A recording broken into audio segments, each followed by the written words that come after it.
இப்போ இங்க என்ன நம்ம புரிஞ்சுக்கணும் அப்படின்னு சொன்னா, எஸ்பெஷலி அ இந்த சகோதரர்கள், திமுக சகோதரர்கள் வந்து என்ன புரிஞ்சுக்கணும் அப்படின்னு சொன்னா, அவங்க நெறையா வந்து காங்கிரஸ்க்கு வந்து ஏதோ ஒரு லாயக்கு இல்ல, காங்கிரஸ் தான் ஒண்ணும் சரியில்ல.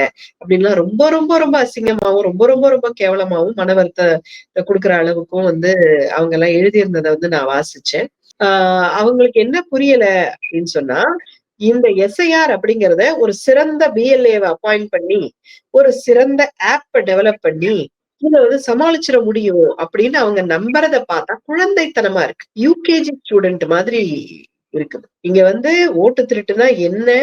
இது எப்படி நடக்குது? அப்படிங்கிறத வந்து வந்து வரிசையா வந்து ஆதாரத்தோட வந்து காங்கிரஸ் வந்து எடுத்து எடுத்து வெளிய போட்டுக்கிட்டே இருக்குது.